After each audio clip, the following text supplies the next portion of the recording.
I'm Indy Neidell, and this is another exciting episode of Out of the Foxholes, where I sit here in my chair of infinite knowledge and answer your questions about the Second World War.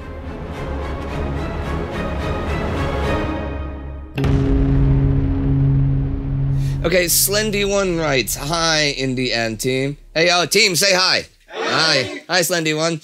That was a good hi, wow. 10 points. How was the situation in the Balkans at the beginning of the war? I already know that the entire Balkan region was at war in 1941. Spoilers, but how was it in 1939? And how much influence was there from the Axis powers at this point, especially Germany and Italy? Cheers, guys. Okay. In the summer of 1939, let's say the British vision for the Balkans, for example, was for it to form a neutral bloc consisting of Greece, Turkey, Bulgaria, and Yugoslavia. Now, this was important to them to stop the spread of German influence.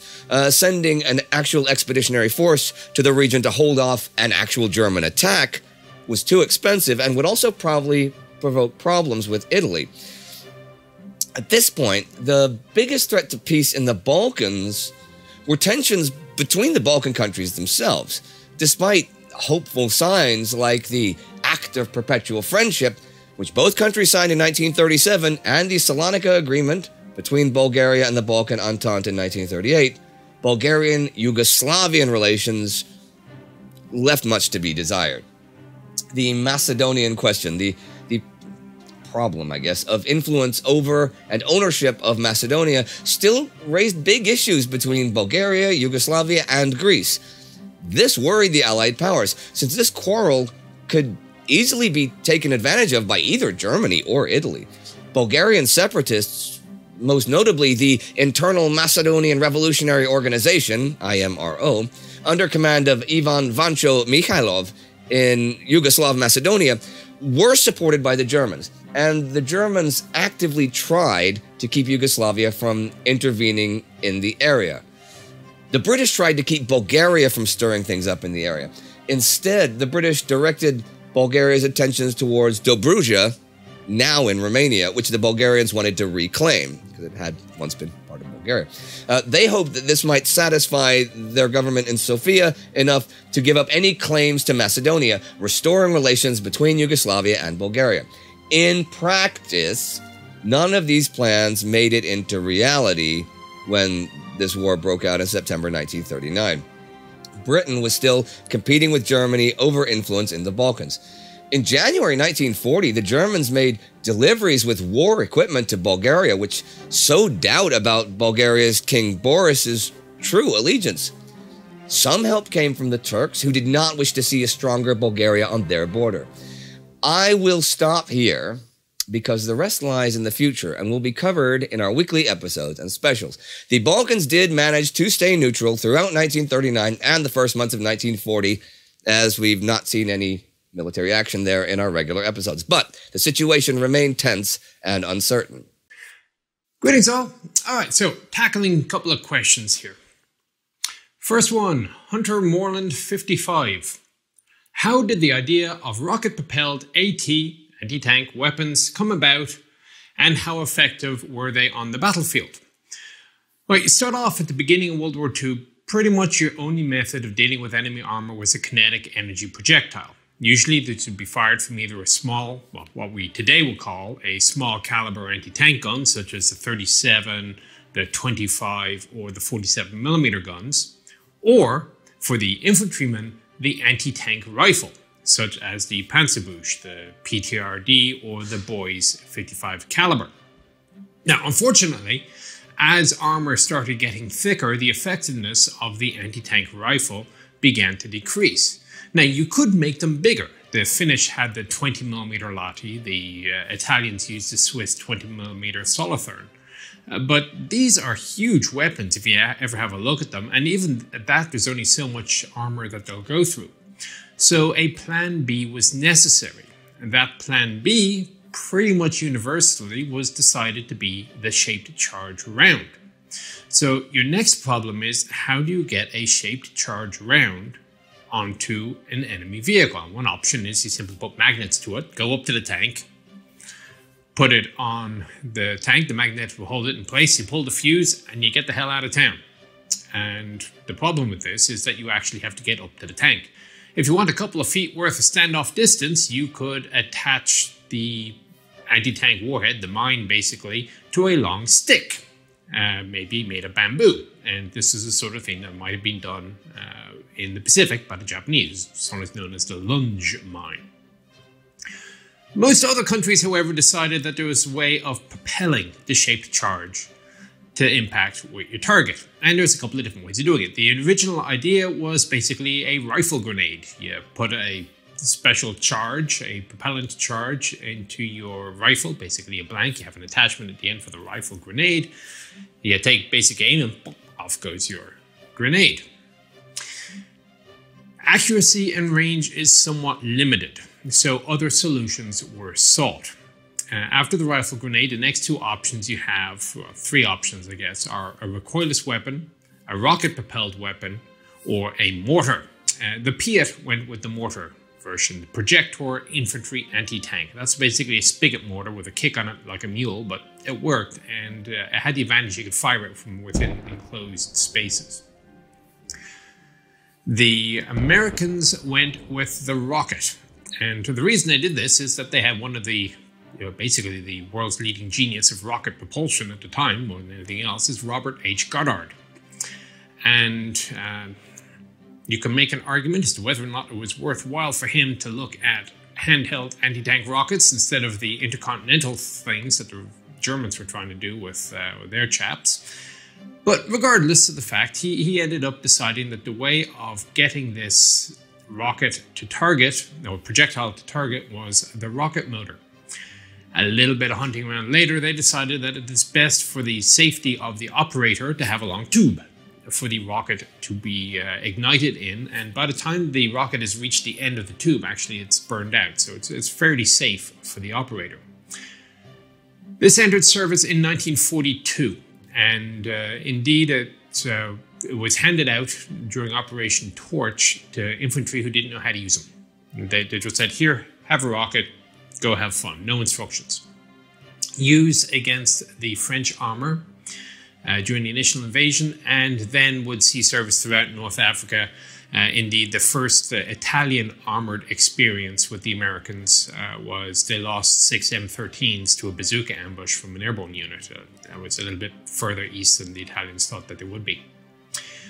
The Germans took a different route. First of all, you had basically the Panzerschreck, which was an enlarged version of the bazooka, for lack of a better term. Although their rocket propelled for a little bit longer, and that's why you have the face shield was added for the Panzerschrecks. A much bigger weapon, more effective, certainly also heavier and more cumbersome to use. The alternative, of course, would be the Panzerfaust, which is more of a recoilless system than a rocket. Black powder charge, fire the round, projectile goes one way, backblast goes the other. This was very cheap, somewhat reusable, and of course this was the way that the Germans went. As for how effective were they? Well, again, it's a relative term. If you were the rifleman in an infantry squad and you have an armored vehicle coming at you, having a bazooka is better than not having a bazooka. Now, it is possible that the armored vehicle coming at you is so tough that it doesn't make any difference if you got a bazooka or not.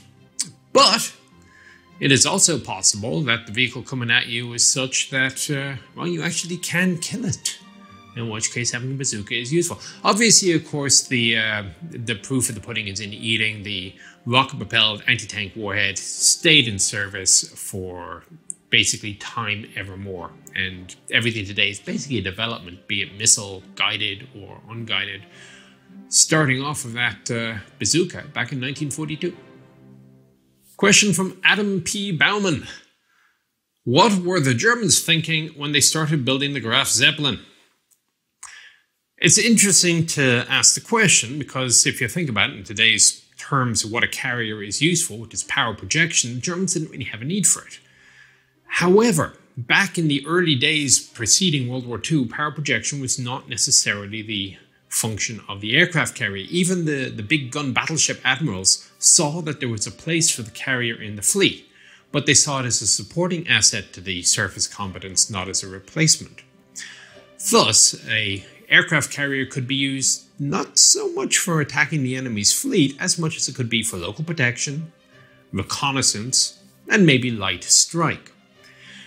At the time that the Graf Zeppelin was being created, the primary opposition for the German Navy was going to be the French. The Germans were thinking about sending commerce raiders out into the Atlantic, finding French ships to go sink.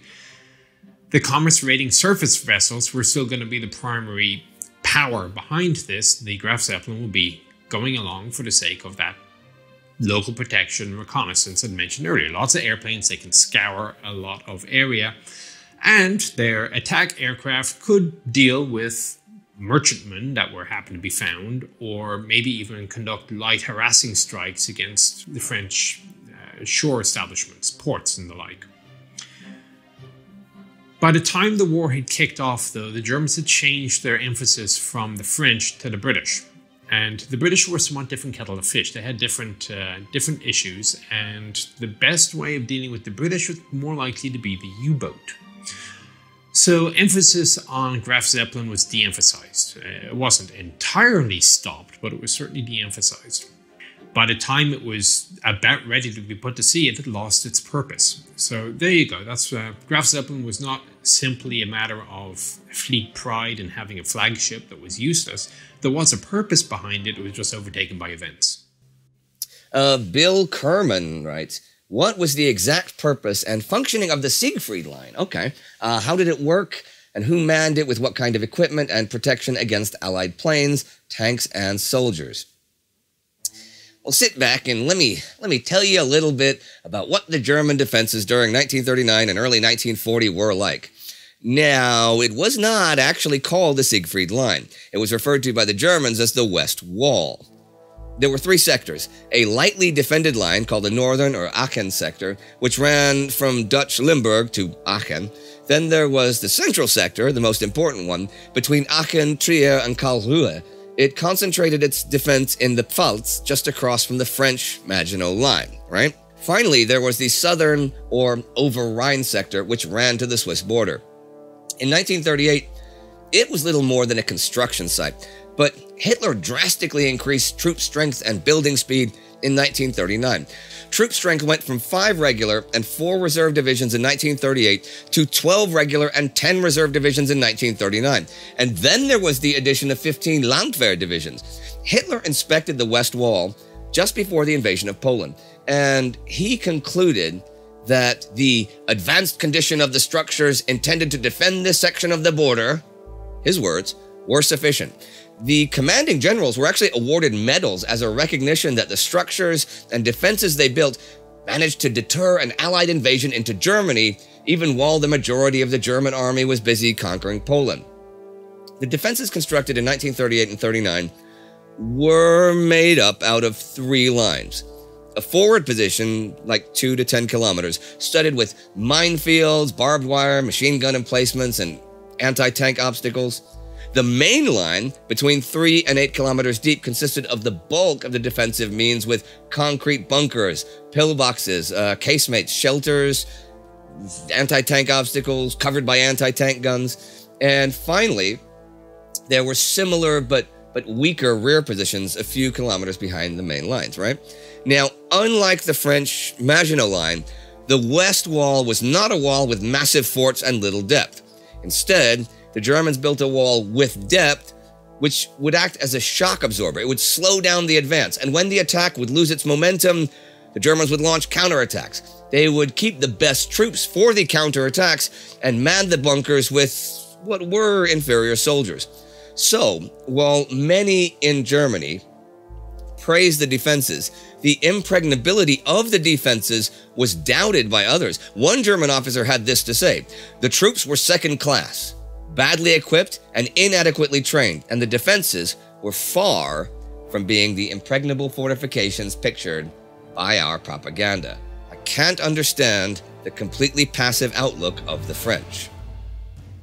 If you have a question of your own for Out of the Foxholes, don't just write it in the comments, but submit it on our TimeGhost community forum. We will select the most interesting ones to cover in these episodes. The link is in the description. We talked about the situation in the Balkans in 1939 today, but much more was going on in that region after the Great War. So you should definitely check out our Between Two Wars episode about the Greco-Turkish War, and you can click right here for that. And do not forget to support us on Patreon, and do not forget to subscribe, and I will see you next time and every time.